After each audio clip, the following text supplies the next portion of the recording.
Boa tarde, Ana. Boa tarde, Leide. Como vocês estão?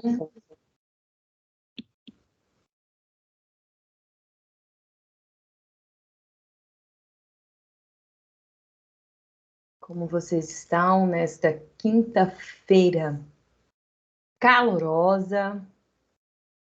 Fora o calor, tá tudo bem. Tudo caminhando. Tudo corrido. Tudo corrido como sempre. Se não tá corrido, tem alguma coisa errada, né? Eu digo isso, tá muito calmo, tem alguma coisa errada. Como estão para vocês a atividade 3? Como está para vocês a unidade 4? Dúvidas? Como estão?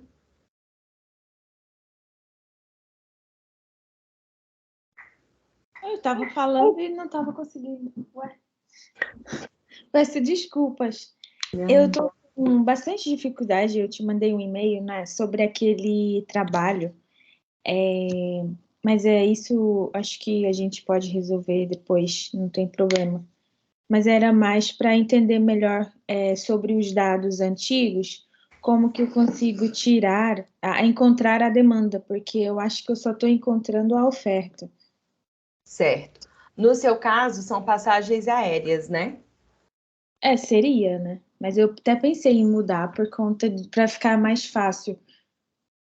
Você pode, talvez você não vá achar dados concretos que eu falo assim, do IBGE, de algum lugar que tenha feito uma pesquisa. Mas você pode estimar a demanda com o jornal, os jornais, as matérias de jornal, por exemplo. Na pandemia, diminuiu muito a demanda das passagens aéreas. Isso a gente conseguiu observar, tanto pelo o fechamento de alguns locais, quanto pelas pessoas, pela grande incerteza. Então, disso a gente consegue observar que teve uma queda da demanda das pessoas. E você pode dar o embasamento justamente em sites jornalísticos, não tem problema. Isso até aproveito para falar de outros produtos que os alunos queiram fazer. Ah, professora, eu não estou achando dados científicos igual feitos pelo IBGE pelos dados, por exemplo, eu quero fazer da cenoura, quero fazer do macarrão, do óleo, do preço do óleo, do café, que está muito alto, né, aqui no Brasil.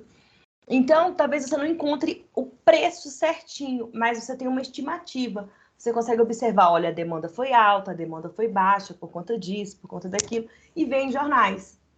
Você pode se embasar em jornais. Quando você procurar no Google, por exemplo, preço do óleo, aí aparece, o preço do óleo aumentou 10, 20, 30%.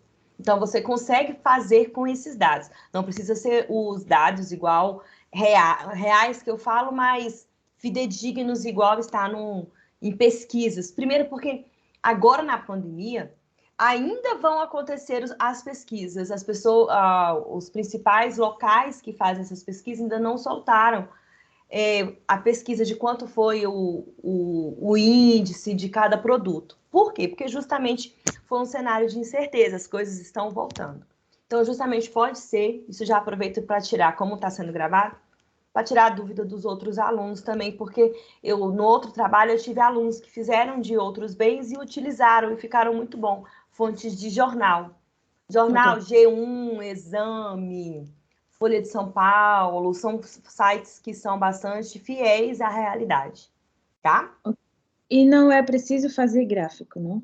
Não, não é. Só se você quiser fazer o gráfico, mas se não, não precisa. Se você fizer um bom embasamento teórico, não precisa fazer o gráfico. Se você embasar dizendo como foi a oferta, como foi a demanda, qual foi o impacto disso economicamente para as pessoas, para a população, fica ótimo, ótimo, ótimo. E principalmente você que está falando de algo que impactou sim, impactou em empresários, as pessoas tiveram suas passagens canceladas, muita gente que tinha viagens programadas não foram, justamente por conta dessa incerteza. Eu, por exemplo, tive uma viagem que não conseguiu o reembolso. Por incrível que pareça, ainda não conseguiu o reembolso. Porque na hora que eles quiseram me devolver para eu ir para outro lugar, eu não quis. Falei, não, eu não vou, porque a pandemia estava ainda muito forte e não consegui o reembolso em uma companhia aérea. Então, é algo que realmente agora você fica ainda com essa incerteza. Agora mais não, porque diminuiu. Mas até ano passado as pessoas ainda tinham incerteza de compras de passagem aéreas para viagens, para negócios, para ver família, então ainda tinha. Ana Júlia, se você quiser colocar alguns conceitos que você teve problema para eu explicar aqui. Oi, professora, tudo bem? Dá para me escutar? Tudo? Sim. O conceito que eu fiquei em dúvida, primeiramente, foi o conceito de perfeitamente complementar, porque eu entendi o que um produto complementar significa, mas eu queria entender a diferença, o que diferencia e torna ele perfeitamente complementar. E a outra dúvida é a questão da taxa Selic, que eu entendi a base, assim, eu entendi a ideia geral, mas eu, assim, ainda fiquei um pouco... Impacto dela. Isso. Vamos lá. Lá na hora que você está estudando os bens, né, tem o bem substituto, complementar, o bem normal e inferior. O complementar, ele tem que ser utilizado juntos. Então, você pensa em uma demanda que as pessoas consomem juntas. Vou dar um exemplo bem prático, assim. Hambúrguer e batata frita. Quando eu imagino um cenário onde eu tenho somente hambúrguer e batata frita e milkshake. Quando as pessoas elas comem hambúrguer, automaticamente elas querem comer a batata frita. Então, eles dois são complementares no mercado de hambúrguer. Isso, quando você vai levar em consideração se ele é complementar, você tem que levar em consideração o mercado que ele está sendo utilizado. Por exemplo, o gás de cozinha, para um mercado que as pessoas não utilizam gás de cozinha, é só o fogão elétrico, não é complementar o gás de cozinha com os alimentos, com outros bens. Agora, se eu falo que eu estou falando de renda de consumidores, vamos colocar, do consumidor final, que vai acabar comprando coisas que não são tão difíceis de cozinhar por conta do gás de cozinha que está alto, então eles são complementares. O gás de cozinha está R$100. Na hora que você vai cozinhar um feijão, você pensa duas vezes antes de colocar o feijão muito tempo no fogo. Então, os dois são complementares. Uma cafeteria, por exemplo. Uma cafeteria, o café e o açúcar são complementares, porque à medida que as pessoas tomam café, ou ela toma o açúcar ou o adoçante. Então, seria algo que adoça. A demanda por carros, por exemplo, aumentou a demanda pelos carros, abaixou o imposto e as pessoas estão comprando carro, comprando moto, automaticamente vai aumentar a demanda pelo combustível, pela gasolina ou pelo álcool. Por quê? Porque tem mais carro no mercado. Então, quando você pensa em complementar, você pensa em um mercado, eles são complementares, não no mundo inteiro, mas é naquele mercado. Igual arroz e feijão. Na minha casa, eles não são complementares. Raramente a gente come feijão. Então, para mim, tanto faz o preço estar do feijão, porque ele não é complementar. Agora, tem casas que come-se todos os dias arroz e feijão. E aí, se come todos os dias, eles são complementares. Então, eu tenho que verificar o mercado aonde eu estou analisando, para saber se ele é complementar. E isso eu falo para vocês em provas de concurso, em provas do ENAD, em outras situações que vão pedir para vocês fazerem a análise do produto, sempre vai falar o contexto. O contexto da onde está utilizando, porque eu tenho que verificar o mercado. Eu não posso dizer que todo mundo come arroz e ovo, sendo que eu não sei quem é a classe, não sei quem são as pessoas que estão comendo arroz e ovo. Eles podem não ser complementares, tá? Igual pipoca e guaraná. Cinema e pipoca. Todo mundo gosta de ir no cinema e comer pipoca, mas eles são complementares para quem gosta de cinema. Em casa eu já gosto de comer, assistir filme e comer outras coisas. Então eu tenho que sempre ver o mercado ao saber bens complementares. Agora, entre o outro, qual foi o outro tema? A taxa Selic. Aí já são na unidade de 3 e 4, que falam de aspectos macroeconômicos, né? Quando fala de aspectos, a taxa Selic é a taxa que rege a taxa de juros do país. Então, é uma estimativa. Deixa eu ver aqui quanto está a taxa de Selic hoje. Selic hoje. Aumentou. Ela está 11,75% a taxa de juros. O que quer dizer isso? Quer dizer que todos os juros da economia são baseados em 11,75. Não pode ser a mais que isso, pode ser a menos. Então, exemplo, o meu cheque especial do meu banco, ele não pode ultrapassar 11,75. Ele tem que ser até 11. Eu vou fazer um empréstimo no banco, um empréstimo de casa, um empréstimo de carro, ou pedir algum dinheiro emprestado, fazer transações que precisem de juros, que vá gerar juros. Esse valor, 11,75, é o máximo. Pode ser menos, mas é o máximo que as transações vão ser negociadas. Então, na hora que eu vou vender uma ação, na hora que eu vou pegar empréstimo, pensa grandes empresas que pegam empréstimos altíssimos, e empresas que investem também, investidores financeiros, que investem aqui no Brasil, emprestam dinheiro, eles estão adorando a taxa lá em cima, que eles vão ganhar mais juros. Por isso que o dólar deu uma baixada esses últimos dias. O dólar voltava 5, agora está 4, 4,70, 4,80. Por quê? Porque ao invés de eu comprar dólar, eu vou emprestar dinheiro, porque a taxa está muito alta. Isso dá um impacto muito grande, porque para a gente pegar empréstimo, um microempreendedor ou nós, pessoas físicas, na hora que a gente vai no banco pegar empréstimo, a taxa está maior.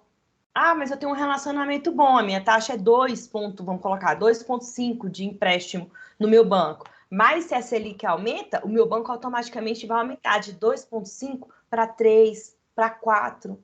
Ele vai fazer isso, porque as pessoas vão querer emprestar mais dinheiro. Eu vou querer deixar o dinheiro na poupança, eu vou querer investir o meu dinheiro. Então, a Selic, ela é a taxa básica que não posso ser a mais que isso. Pode ser a menos, é o teto. Que eu falo, olha, o teto de juros. Isso justamente para atrair investidor, para que as pessoas venham para cá e queiram investir aqui. Porque com uma taxa Selic muito baixa, é bom para nós, é que eu posso pegar mais dinheiro emprestado. O microempresário vai pegar dinheiro emprestado, eu aumento o investimento. Só que no momento que nós estamos, eu quero que as pessoas venham para o Brasil e venham investir aqui. Que venham para cá, para a nossa economia, para investir. Com taxas altas, eles vêm. Por isso que o dólar deu uma baixada boa aí nos últimos dias. Então, essa é a taxa Selic. E ela rege tudo, né?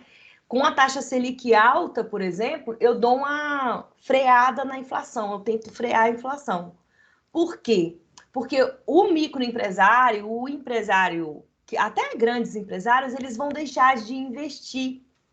Eles não vão produzir tanto. Então, na hora que eu paro um pouco minha produção, eu só vou vender o que tem, o que eu já tenho. Eu parando a produção, eu dou uma freada nos preços, eu dou uma freada na demanda, eu tento acalmar um pouco a economia, que está muito agitada justamente por conta da pandemia. A gente está com preço. A gente teve, por exemplo, o setor alimentício, a gente está com preço altíssimo das coisas. Altíssimo as demandas de arroz, feijão, alimentos por conta da guerra, por conta da guerra, né, da Ucrânia e da Rússia, por conta da pandemia. E isso é ruim, porque agora a gente está aqui com todo mundo querendo produzir e com preços altos. Isso é inflação. Todo mundo quer produzir. Eu que sou um microempresário, eu sou empresário aqui na minha cidadezinha de cenoura, por exemplo. Eu vou querer vender a minha cenoura lá fora, que está mais barato, mais caro. Eu vendo para uma cooperativa, ao invés de vender para a feira aqui do lado. Isso impacta tanto o micro quanto o macroeconômico. E aí, nessa hora, os preços estão altíssimos, mas eu continuo contratando pessoas, porque eu quero contratar. E aí, essa sensação de dinheiro, que tem dinheiro, mas não tem. Ah, tá todo mundo movimentando a economia, mas as pessoas continuam sem dinheiro. Eu não consigo comprar, que é a inflação. Esse poder de compra, eu sinto essa sensação de dinheiro, mas ele não existe nenhum, não tem dinheiro nenhum.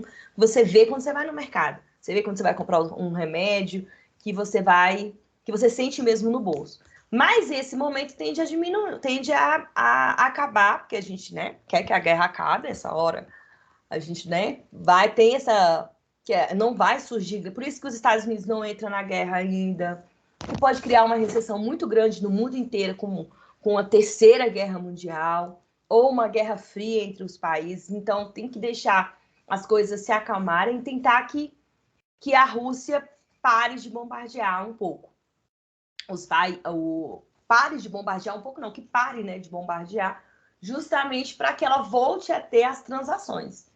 E ela é uma das maiores produtoras de commodities, que são os bens, as matérias-primas, e que agora está fazendo muita falta no mercado. Só que o objetivo foi realmente fechar ela para ver se ela para de bombardear tanto quanto ela estava. Deu até uma acalmada esses últimos dias, né? Mas, assim, de bombardeios, mas a guerra ainda tem um impacto muito grande. Se vocês conseguirem me entender, né? Porque eu falo, e vou falando, e aí vou falando. Quem mais que vocês têm dúvidas? Unidade 4. Deixa eu abrir aqui minha unidade. Bate-papo com o mestre. Acho que a Ana Júlia foi você. Eu estava até procurando aqui seu e-mail, se você tinha me perguntado sobre esse por e-mail. Eu até deixo registrado para todos e para quem vai assistir depois, que não precisa esperar o bate-papo, tá? Se vocês quiserem, podem mandar mensagens por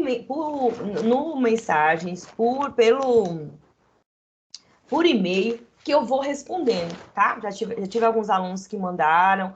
Teve dificuldade no questionário, achou uma questão no questionário que você acha que pode ter um recurso, me manda. Tem o númerozinho da questão, ou tenta copiar a questão e me manda. E como vocês só veem o que acertou e errou ao final, só dia 27/4, mas mesmo assim a gente pode resolver. Se você ficou com alguma pulguinha atrás da orelha e falou, acho que essa questão aqui está incorreta. Porque nós somos seres humanos, né? Na hora que eu incluí, coloquei que um é certo ou outro é errado. Raro acontece, mas pode acontecer. Então, eu já tive um aluno até que mandou aqui, eu vou responder, o Diego Ferreira. Ele deve assistir depois, mas ele mandou hoje, então ele mandou hoje, ainda agora. E aí, no próximo bate-papo, eu já respondo, mas eu acredito que aqui não tem recurso ao que ele falou, já avisando ao Diego se ele entrar depois. Então, vocês podem ir mandando perguntas, não fiquem com dúvidas. Né? A Leide é uma que sempre está me mandando perguntas, a gente está sempre conversando. Quando eu vejo, já sei que é ela. Já sei que ela já vai me perguntar, porque isso é bom, a gente sabe como está a turma, que as pessoas estão estudando também, isso é muito bom. Porque senão eu tenho turmas que eu não tenho esse feedback, eu não sei como está o andamento do conhecimento de vocês. Então, isso é muito bom. Eu tenho uma pergunta. Tem lá na quarta unidade... Aí, tá voltando.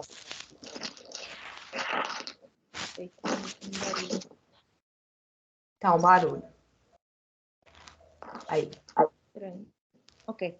Tem a inflação e desemprego. Isso tem a ver com a curva de Phillips?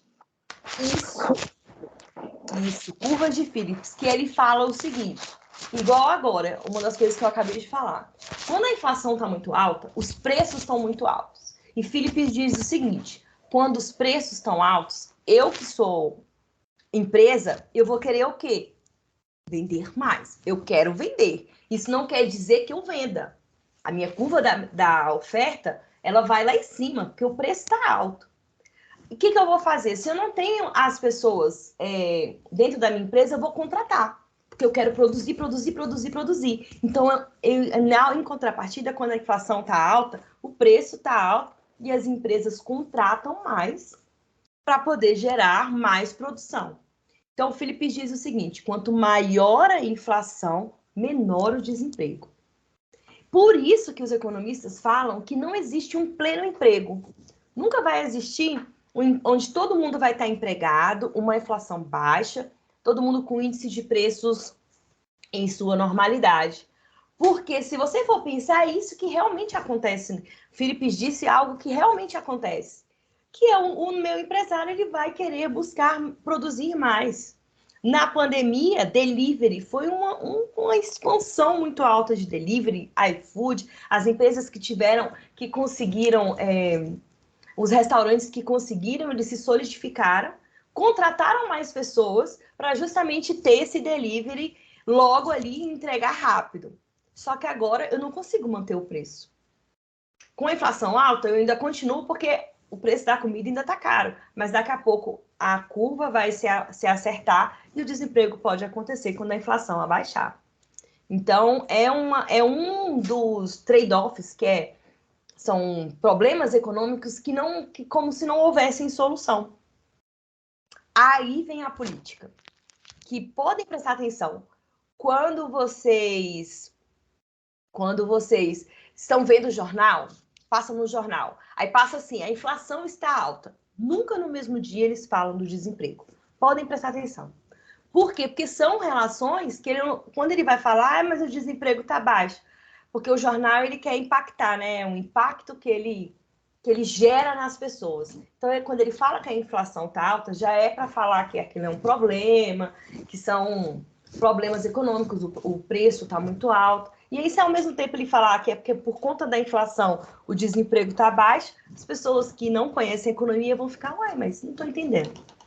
Então, é uma das coisas que é muito bom estudar e muito bom ter em mente, que é justamente aqui, que é o que está na unidade 4, então você está abrindo aqui, que é sobre inflação e o desemprego. Certo? Sobre as notas, você não colocou ainda a unidade 1, né? Não, o que acontece? Eu acho que já segunda-feira eu passo todos os comentários no Antiplágio. Então agora já tem bastante pessoas que fizeram. Eu pego todos os comentários, passo no plágio, depois eu dou a nota. E a nota só fecha dia 20/4. Porque aí é o dia que ela fecha mesmo. Então, o aluno que copiou e colou da internet, ele já vai levar 0, já vai saber. Então, eu tenho toda essa demanda para fazer. O engraçadinho que acha que vai passar, não vai passar, porque vai estar 0, tá? Então, mas se você colocou a fonte, não, professora, eu coloquei a fonte, eu busquei em outro lugar e coloquei. Não tem problema. Agora, aquele que copiou e colou e nem colocou na onde que vai ser 0. Assim como a unidade 3 também. Quem copiou da internet não colocou a atividade aberta, vai ser 0.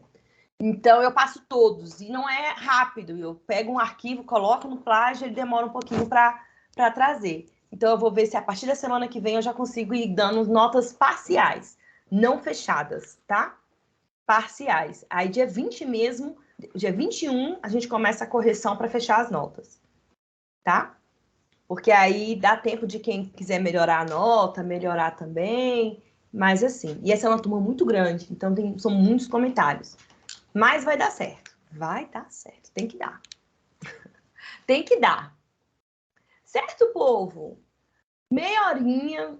Eu acho que tirei as principais dúvidas. Não esqueçam de mandar mensagem. Mande mensagem, mande sinal de fogo, tá? Só no final de semana que eu estou tentando não abrir meu e-mail. Mas quando eu abrir, eu respondo, tá? Tô tentando, né? A gente tenta não abrir para dar uma descansada, porque a semana tá bem intensa. Mas aproveitem semana que vem que tem um feriado para colocar as coisas em dias, para estudar, manda mensagem, manda as perguntas que eu vou responder. Certo? Eu tenho um outro web agora, 4h30.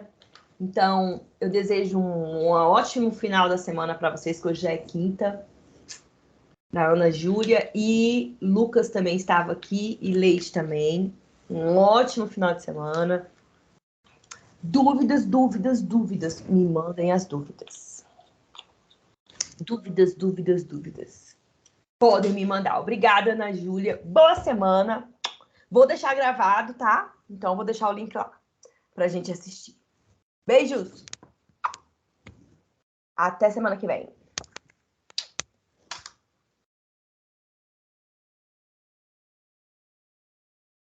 Até.